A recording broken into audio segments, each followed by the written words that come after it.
Lucknow Uttarakhand circuit ട്രിപ്പിൻ്റെ episode 1 എല്ലാവർക്കും സ്വാഗതം. ഒന്നാം ദിവസം ഋഷികേശാണ് ഡെസ്റ്റിനേഷൻ. അവിടെ 2 ഡേയ്സ് സ്റ്റേ ആണ് പ്ലാൻ ചെയ്തിരിക്കുന്നത്. നാട്ടിൽ നിന്ന് കസിൻ ബൈക്കുമായിട്ട് ട്രെയിനിൽ വരുന്നുണ്ട്. രാവിലെ 6 മണിക്ക് ലക്നൌവിൽ നിന്ന് തിരിച്ചു. ഹോളിഡേ പിറ്റേ ദിവസം ആയതുകൊണ്ട് റോഡിൽ തിരക്കില്ല. 150 കിലോമീറ്റർ കഴിഞ്ഞ് ബൈക്കിൽ പെട്രോൾ ടാങ്ക് ഫില്ല് ചെയ്തു.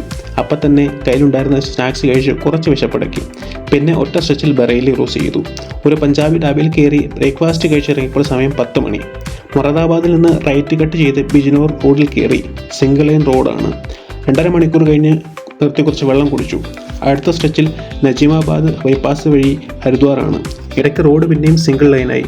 2 ആനപ്പൊക്കത്തിൽ കരിമ്പ് കയറ്റിയ ഒരു ലോറി കുറേ നേരം വഴി മുടക്കി. 4 മണിയോടെ ഋഷികേശ് റെയിൽവേ സ്റ്റേഷനിലെത്തി കസിനെ റിസീവ് ചെയ്തു.